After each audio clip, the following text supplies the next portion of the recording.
सम्मान दिलाया महिलाओं को सम्मान दिलाया महिलाओं को सम्मान दिलाया। शीश झुकाते हैं श्रद्धा के हम सुमन तुम्हारे चरण चढ़ाते हैं। त्याग की देवी आप महान, त्याग की देवी आप महान।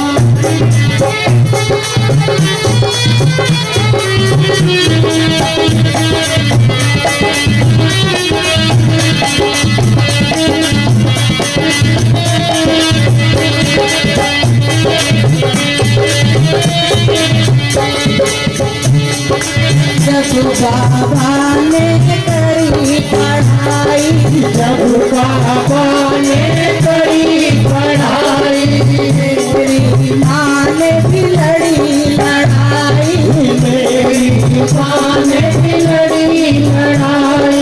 जब बाबा ने करी पढ़ाई, जब बाबा ने करी पढ़ाई, मेरी माँ ने भी लड़ी लड़ाई, मेरी माँ ने भी लड़ी लड़ाई। सारे घर का रखा ध्यान साहिब को भेज दिया जाता ने तुम्हें हम शीश झुकाते हैं। श्रद्धा के हम सुमन तुम्हारे चरण चढ़ाते हैं। त्याग की देवी आप महान, त्याग की देवी आप महान।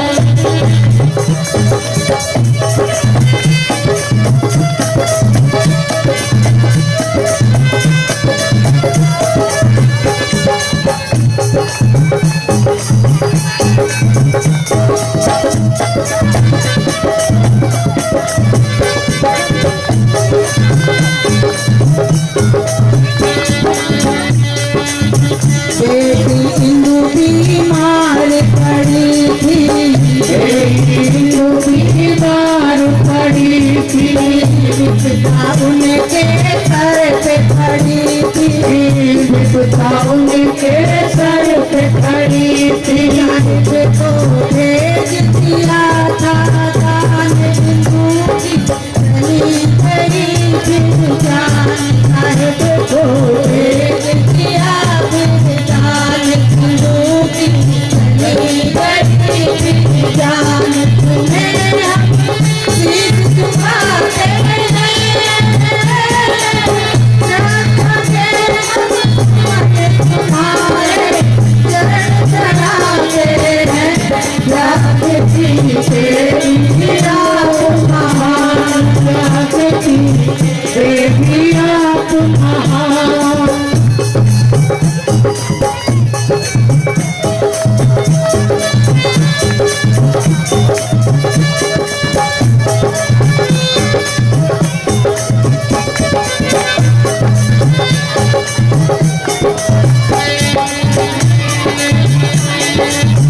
बाबा का फिर आया संदेशा, बाबा का फिर आया संदेशा।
बेटा मर गया राज रतन, घर में नहीं था उसको कफन।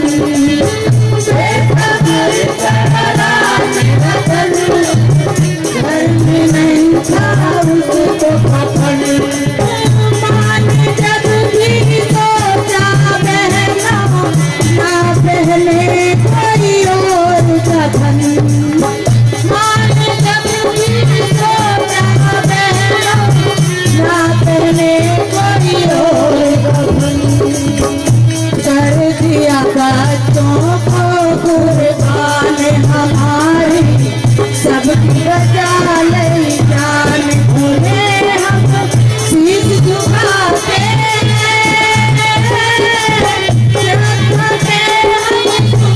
तुम्हारे चरण चढ़ाते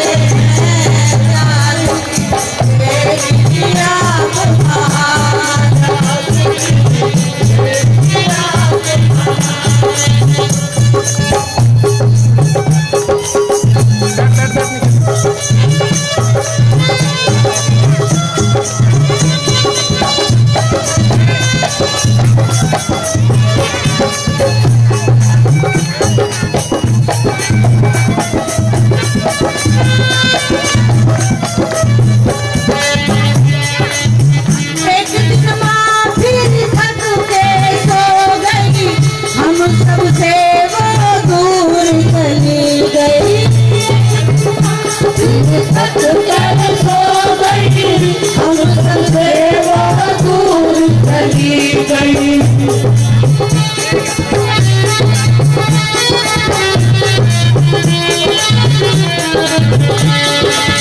एक दिन माँ फिर थक के सो गई, हम सबसे वो दूर चली गई।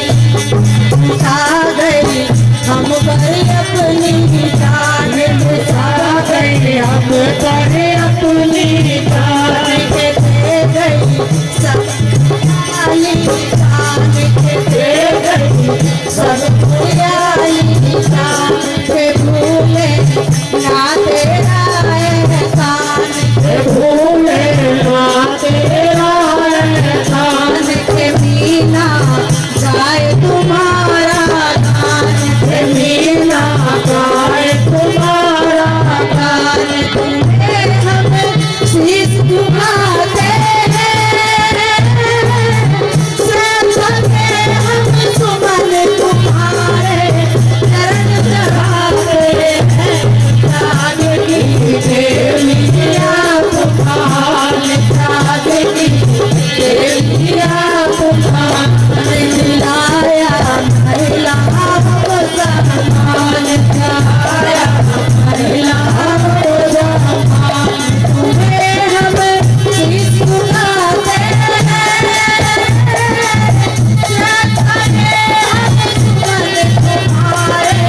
चरण चढ़ाते हैं। त्याग की देविया तुम्हारे, त्याग की देविया तुम्हारे, त्याग की देविया तुम्हारे, त्याग की देविया तुम्हारे।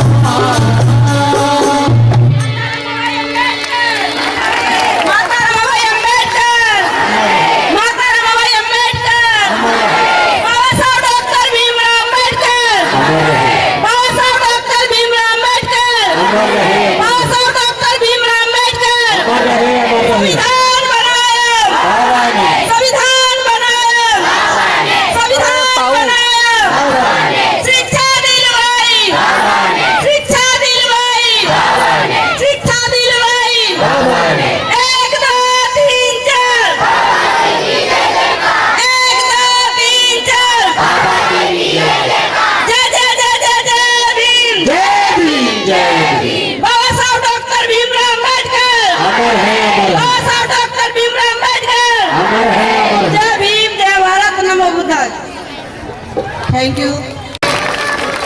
मैं रानी हूँ। मैं रानी की माँ रुक्मणी हूँ।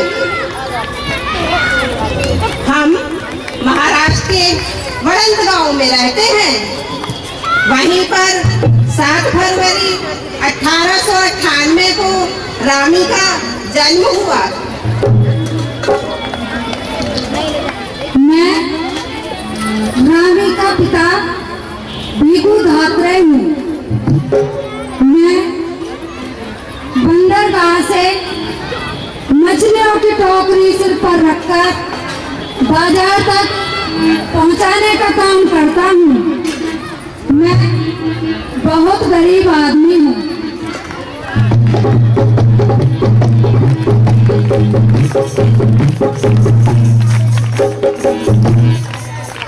पूरे परिवार की जिम्मेदारी मेरे ऊपर है। भले ही हम बहुत गरीब हैं, लेकिन मेरे पति और मेरी साझेदारी से हमेशा घर में सुखद माहौल रहता है।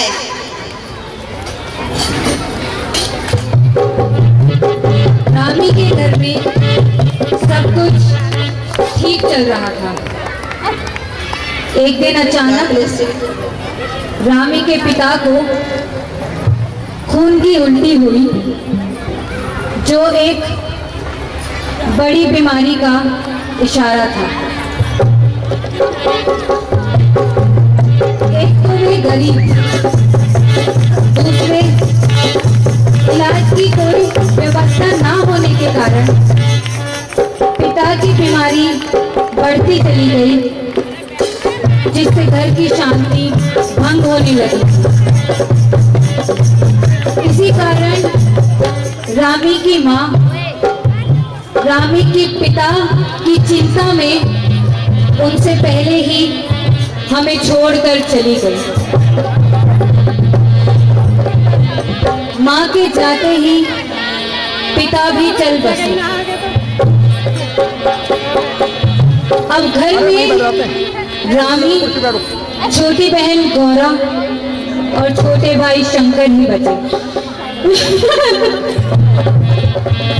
उस समय रामी की उम्र मात्र 7 वर्ष थी। सिर पर माँ की ममता नहीं और पिता का साया भी जा चुका था। सब कुछ समाप्त हो चुका था। बचपन न जाने कहाँ खो गया था। जिंदगी एक वीरान रास्ते पर थी। माँ बाप की मौत ने रामी को बचपन में ही जिम्मेदार बना दिया था। जोरदार तालियां बजती रहनी चाहिए। पहला सैक्रिफाइस रामी ने देख लिया है।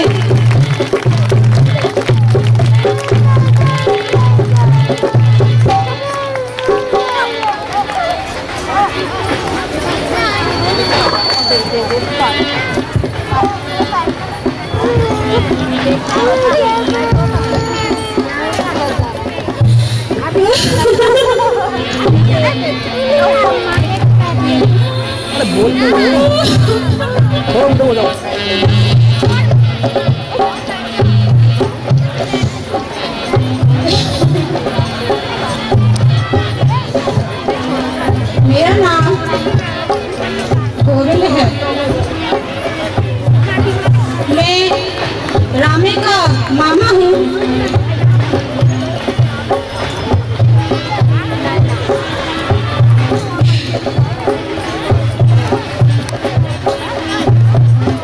आप लोग सभी देख रहे हैं कि मेरे बहन बहनोई गुजर गए हैं। मुझे बहुत दुख हो रहा है कि आज मेरे बहन होने मेरे नहीं है।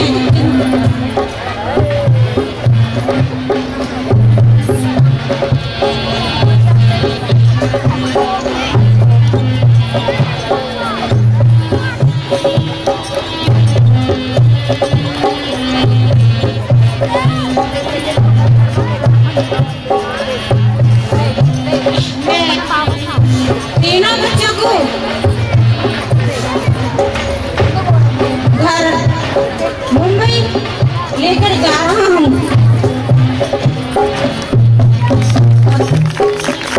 मुंबई पहुंच चुकी है। गोविंद के के साथ, उनके मामा के साथ।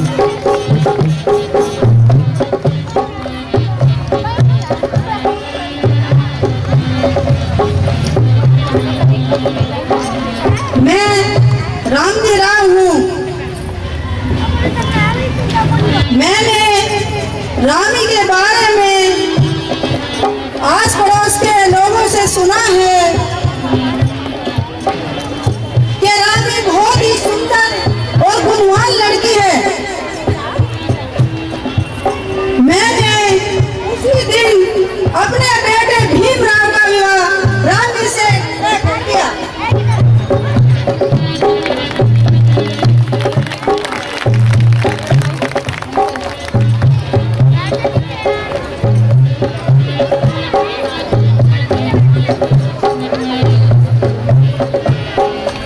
रामी की शादी हो चुकी है बाबा साहेब से, खुशी का माहौल है। खुशी मनाइए, ये पहली खुशी है इतने लंबे समय के बाद। माँ बाप को खोने के बाद राम ने प्यार दिया उन्हें। खुशी मना रहा है पूरा गांव। अब रामी गांव आ चुकी है, बाबा साहब के गांव शादी हो चुकी है। हमें सब में खुशी मनानी चाहिए और ये भी खुशी मनाए जोर से। ये सारी खुशी नहीं मना रही है, खुशी मनाए।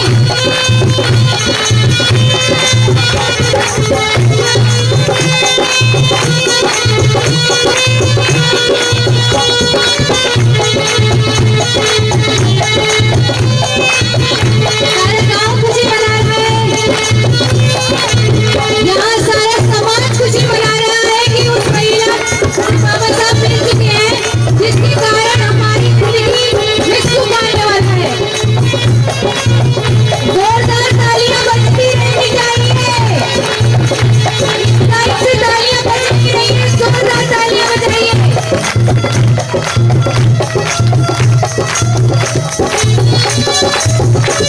ये खुशी का माहौल है। रामी का विवाह हो चुका है और अब रामी बाबा साहब के गांव में आ चुकी है। नाटक को आगे बढ़ाते हैं।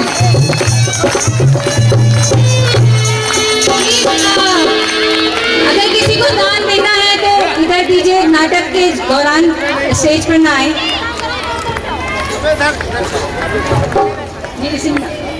कन्यादान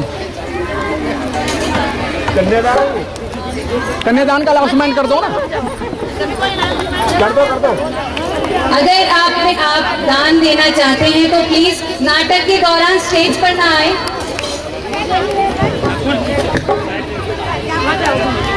आप एक जो भी दान है यहाँ पर हमारे राम बाबू अंकल जी कॉपी पे लिखते रहो, इनको दे कन्यादान दीजिए। देना। नाटक के दौरान ना, हाँ नाटक आगे बढ़ा। जो देंगे तो देंगे ना। देने वाले देंगे, इकट्ठा ही धन्यवाद दे देंगे सब। हाँ,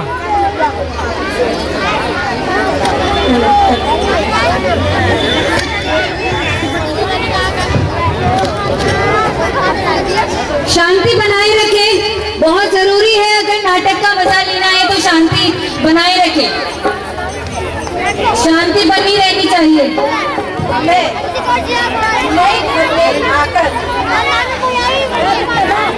शांति बनाए रखिए, बहुत जरूरी है, क्योंकि माता रमाबाई अब अपनी कहानी अपनी जुबानी सुनाने वाली है। उसके लिए शांति बहुत जरूरी है। मुझे घर में सभी रमा कहते थे, थोड़ा माइक ऊपर लगा लो ना। पर मेरे साहिब मुझे रामू कहकर बुलाते थे। ये एहसास मुझे बहुत ही अच्छा लगता था। मेरे साहिब को पढ़ाई से बहुत ही प्रेम था। वे मुझे भी पढ़ाने की कोशिश किया करते थे, किरदार पर देखो ना, मुझे जो किरदार दिया उस किरदार को पढ़ना सही निभा रही हैं। अच्छा नहीं लगता था। मेरे सर राम जी सतपाल जो मुझे भाई से थोड़ा पीछे कर लेगा, मुस्कान पीछे कर लेगा, जाके वहाँ कर लूंगा। तुम बोलो तो सही, प्यार से मोहब्बत से साथ में बुद्धि तो आएगी नहीं भाई। मैं बता उठा के कभी भी बनाऊंगा भी। मेरे माता पिता की पकड़ो इसको। कमी महसूस नहीं होने अब ठीक है ना, बुद्धि हो जब ना। 12 दिसंबर 1912 को मेरे बड़े बेटे यशवंत का जन्म हुआ। मैं बहुत खुश थी, मेरे ससुर भी बहुत खुश थे। वे राष्ट्रपिता ज्योतिराव फूले को बहुत मानते थे। उनके बेटे का नाम यशवंत था, इसीलिए मेरे बेटे का नाम भी यशवंत रखा गया। एक दिन अचानक मेरे ससुर रामजी सतपाल की तबीयत बिगड़ जाती है। अरे ऐसे अब बार बार जाओ, उधर जाओ, चले गए।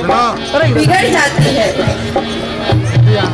और वे हमें छोड़कर इस दुनिया से चले गए।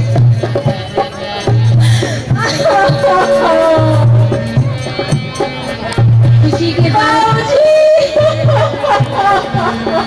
फिर से अंधेरा छा गया। पिता समान रामजी राव भी जा चुके थे।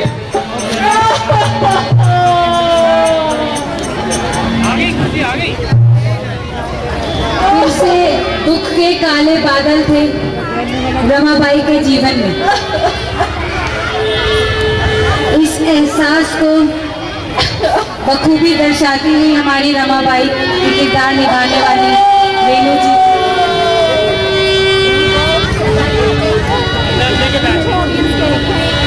एक बार फिर खड़े ही रहेंगे, बोल दो ना।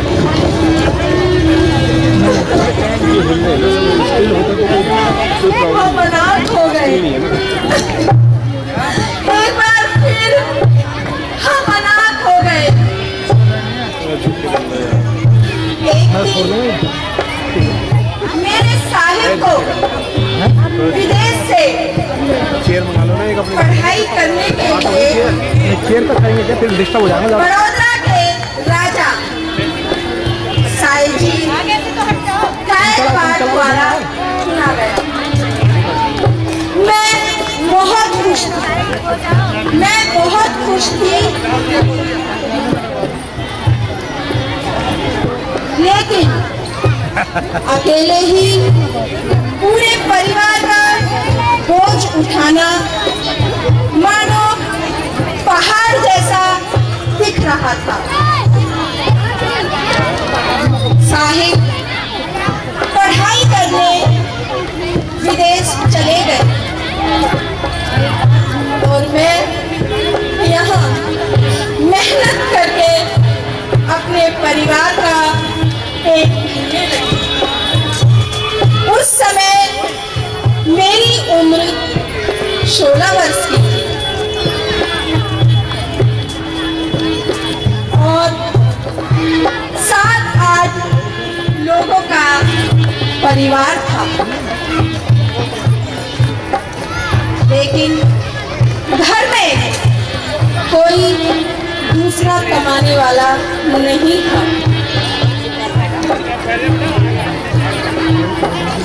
वो 4 साल पहाड़ जैसे कटे, मानो जिंदगी गरीबी और बेबसी की काली कोठरी में कैद होकर रह गई हो।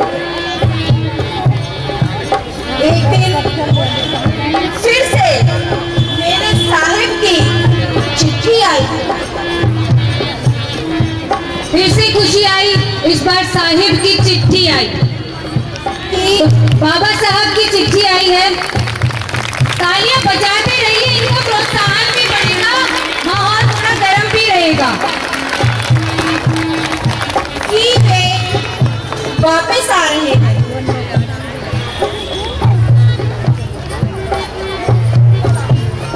तो मैं बहुत खुश थी, मैं बहुत खुश थी।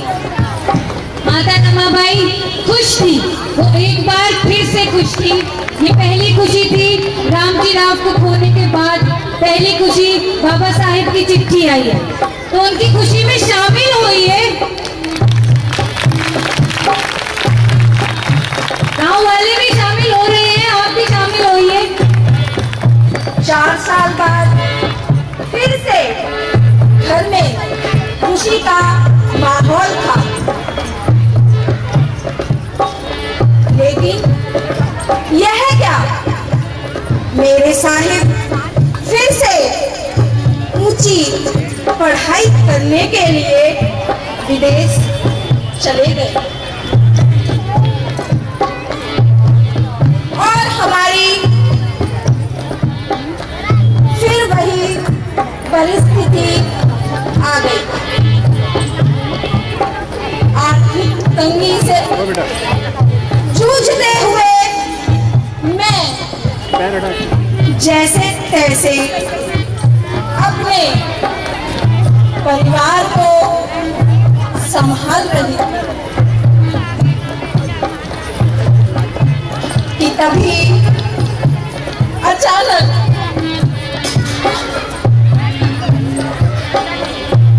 मेरी बेटी इंदु बीमार हो गई। लेकिन तभी साहिब की विदेश से चिट्ठी आई कि मुझे कुछ पैसों की जरूरत है। मेरे पास जो पैसे थे मैंने साहिब को भेज दिए।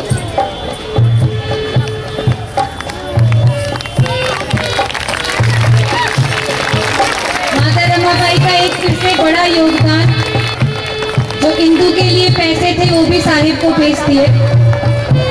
इलाज नहीं करवा पाई उन पैसों से, लेकिन दवाई व पैसों के अभाव में आकर मेरी बेटी तू मुझे छोड़कर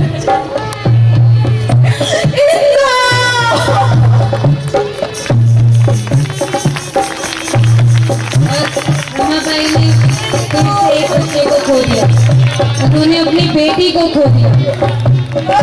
जब इंदु पैदा हुई थी तो बाबा साहब ने इंदु के लिए बहुत बड़े सपने देखे कि मेरी बेटी बनेगी कुछ बड़े, लेकिन उन्होंने खो दिया उसी बेटी को।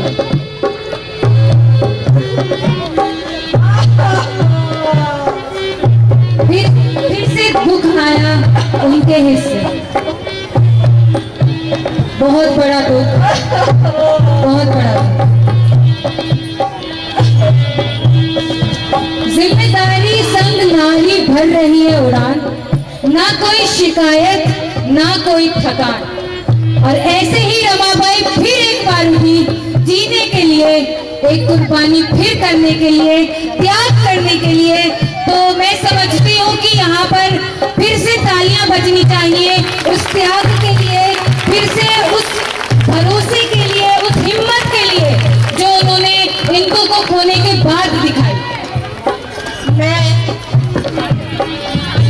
एक बार फिर टूट गई, लेकिन मैंने साहिब को लड़की नहीं बताया, क्योंकि मेरे साहिब का पढ़ना बहुत जरूरी था।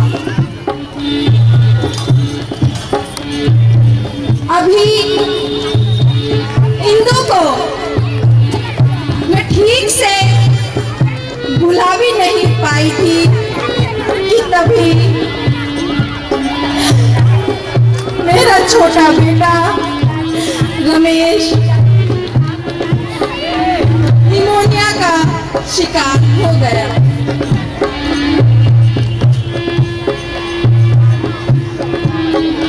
अब मेरा धैर्य जवाब दे गया था। अब मेरा धैर्य जवाब दे गया था। इलाज का कोई जरिया नहीं था और दवा के अभाव में आकर एक दिन मेरा बेटा रमेश भी मुझे छोड़कर चला गया। और इस तरह रमाबाई का दूसरा बेटा रमेश उन्हें छोड़कर चला गया। उनके पास इलाज के पैसे नहीं थे, फिर भी बाबा साहब विदेश में जाकर पढ़ रहे थे। सोचिए वो कुर्बानी, वो दुख, वो दर्द जो दोनों ने मिलकर सहा। वो घर पे सहती, वो बाहर सहते, योगदान दोनों का था। तो आज उन दोनों के योगदान को पहचानना है, केवल एक के योगदान को नहीं। सैक्रिफाइस, त्याग दोनों ने किया है। तो जोरदार तालियां हो जाए हमारी रमाबाई की किरदार करने वाली रेणु के लिए, जो उन भावनाओं को बखूबी मंच पर प्रस्तुत कर रही है। अब मेरा जीवन वीरान हो गया था। एक बार फिर उम्मीदों का खत आया। एक बार फिर उम्मीदों का खत आया कि साहेब विदेश से आ रहे हैं। इस दुख में एक उम्मीद फिर से जागी है। बाबा साहेब विदेश से लौट रहे हैं। इतने दुख सहन करने के बाद बाबा साहब वापस आ रहे हैं। तो जोरदार तालियों से उस सुख को महसूस कीजिए। कैसा लगा होगा जब 2 बच्चों को खो दिया और बाबा साहेब अब आ रहे हैं। चारों तरफ उत्साह था, उत्साह था। मैं बहुत खुश थी। फिर से समय कुछ आगे बढ़ा।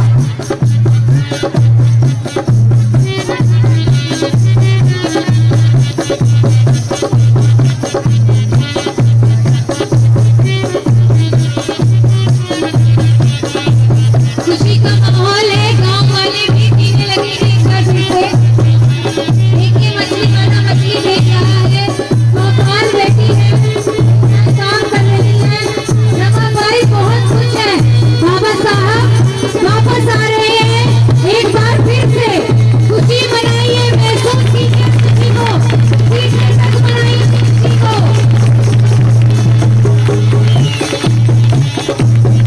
खुशियाँ हैं स्टेज पर फिर से। बहुत मुश्किल से आती है ये खुशियाँ और रमाबाई के जीवन में स्पेशली बड़ी मुश्किल से आई है ये खुशियाँ। तो मनाइए खुशियाँ हमारे गाँव वालों के साथ। देखिए कितनी खुश है हमारी रमाबाई।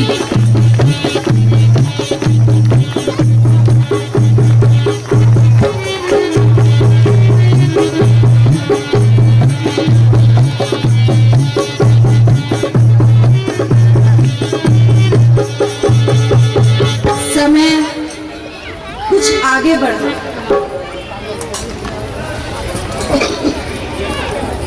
और जीवन सामान्य होने लगा।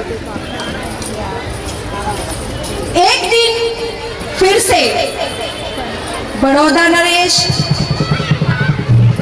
के यहाँ से साहिब को नौकरी का बुलावा आया।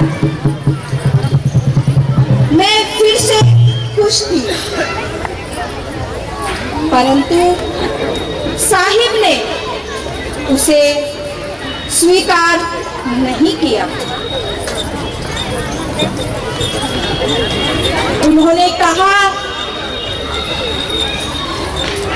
नौकरी मेरे लिए एक फंदा है, मैं इसे स्वीकार नहीं कर सकता। यार क्यों हाथ लगा रहा है?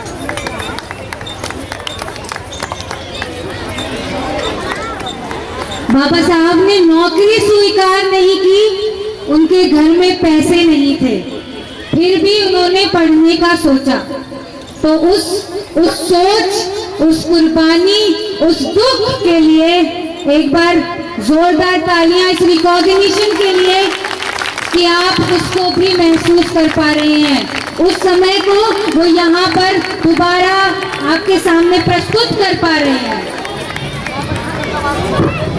साहिब ने कहा, यदि मैंने इसे स्वीकार कर लिया तो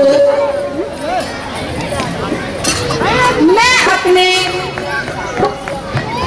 करोड़ों गरीब भाइयों की मुक्ति के लिए काम नहीं कर पाऊंगा।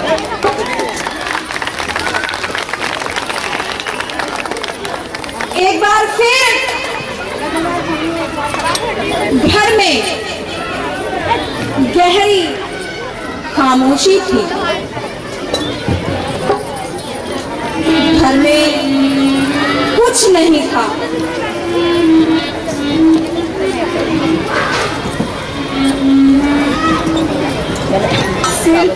ओए, सामने से एक बैठ। के बाद एक परेशानी थी।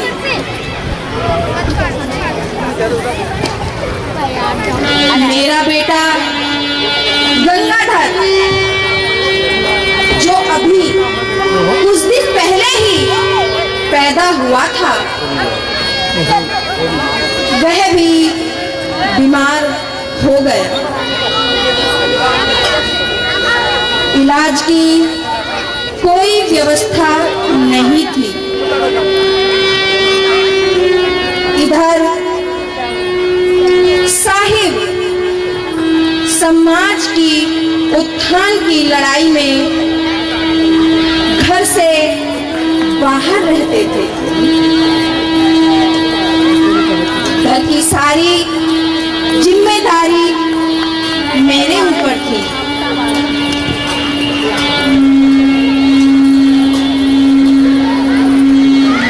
साहिब समाज को बचाने में लगे थे और मैं परिवार को बचाने में लगी।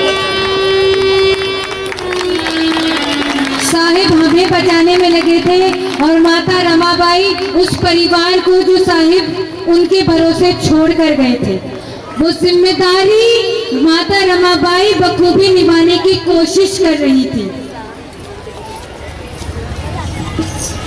इसी बीच उचित इलाज न होने के कारण मेरा बेटा गंगाधर भी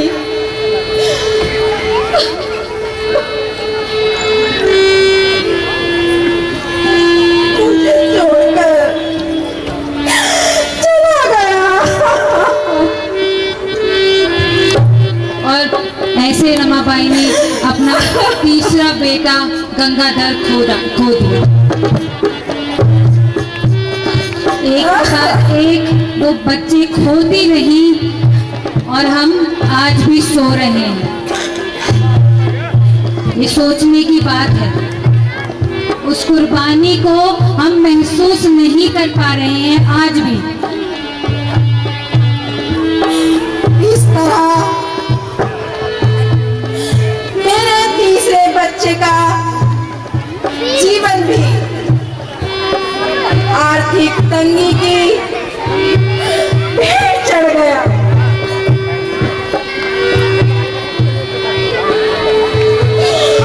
मैं पहले से ज्यादा दुखी थी।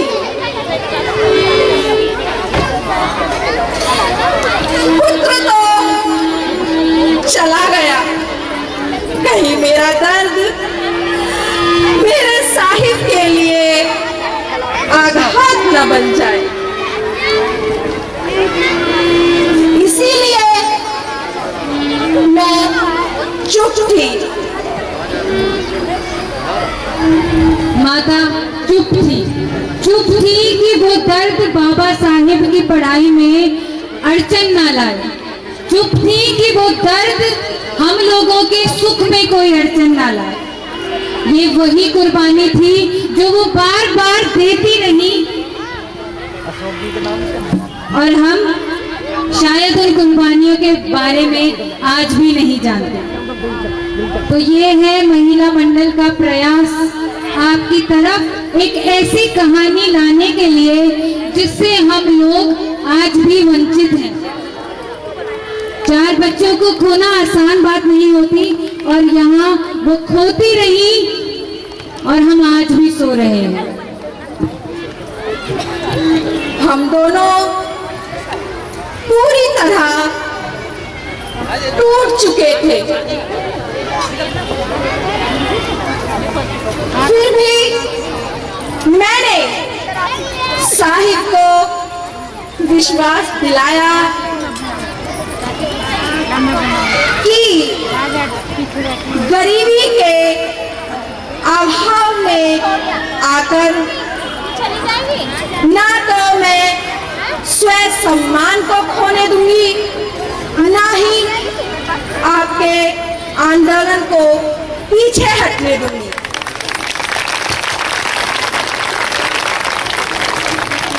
माता रमाबाई फिर से खड़ी हुई एक बार हम सब के लिए।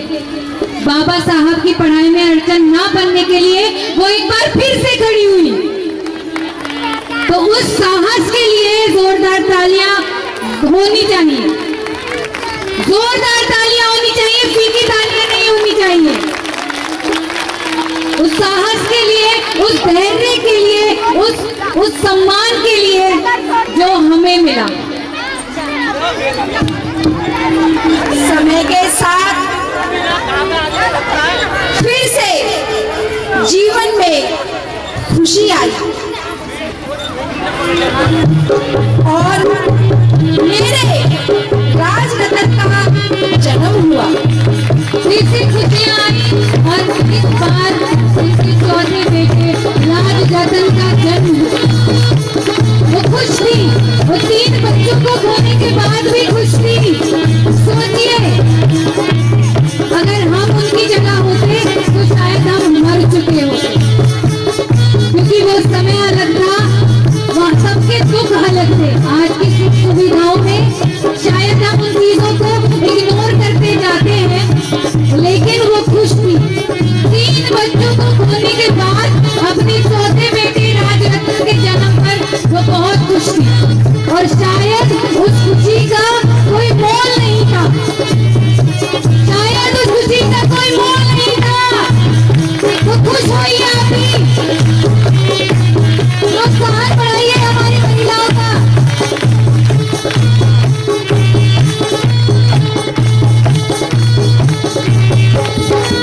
माहौल खुशनुमा हो चुका है फिर से। सारा गाँव खुश है, हमारी माता रमाबाई खुश है, सारा गाँव खुश है।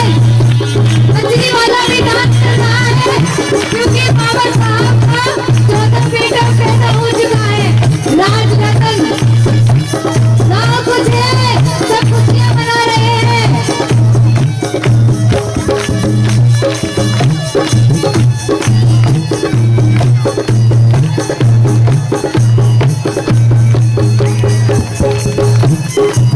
मुझे सारा गाँव सब नाच गाना कर रहे हैं। दुख के बाद मेहनत सुख है, अब नाटक को आगे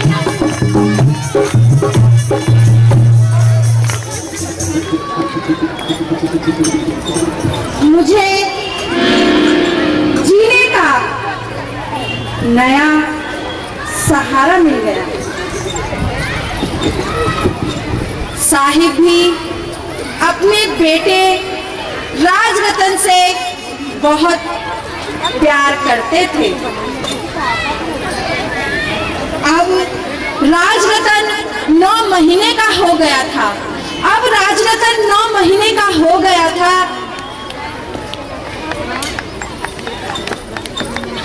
लेकिन समय को बदलते देर नहीं लगी। मेरा बेटा राजरतन भी बीमार हो गया।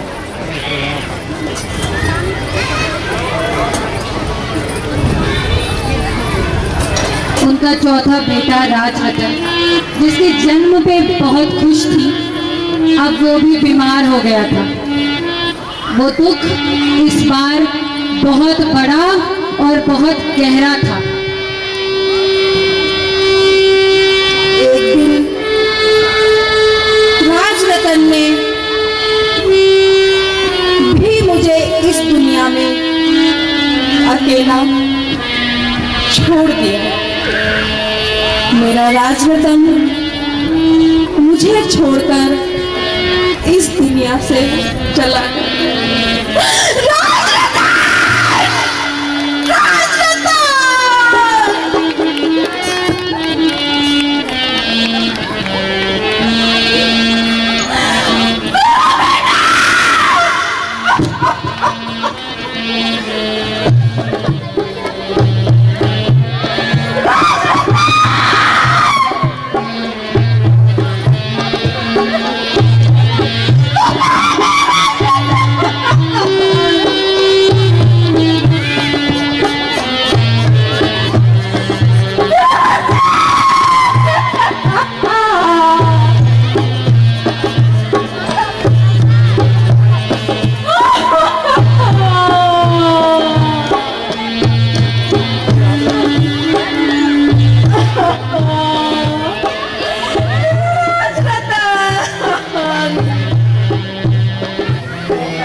के बाद माता रमाबाई टूट चुकी थी।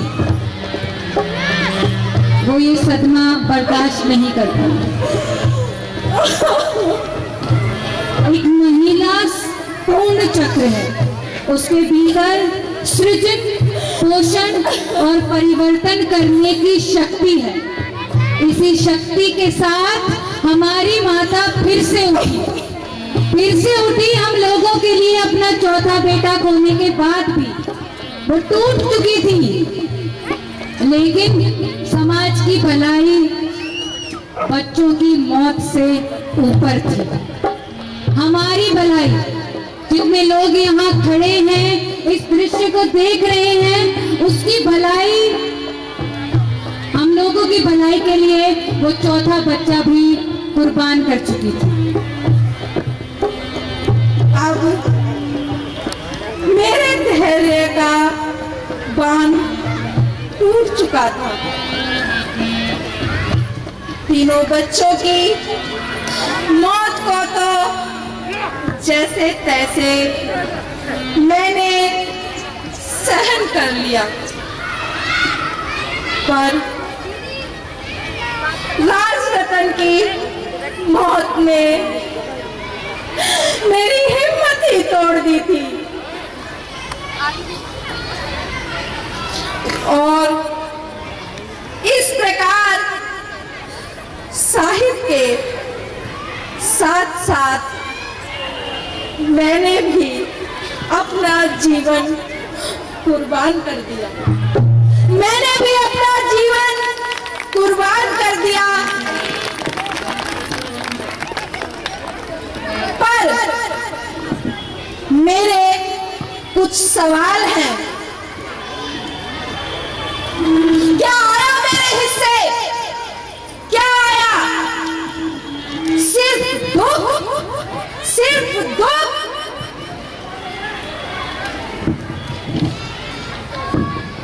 ना मुझे मेरे बच्चों का साथ मिला, ना ही मेरे साहिब का साथ मिला। मेरा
से झुकाने आई हूँ जन्म तेरा बाई का मनाने आज आए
the bell icon on the YouTube app and never miss another update.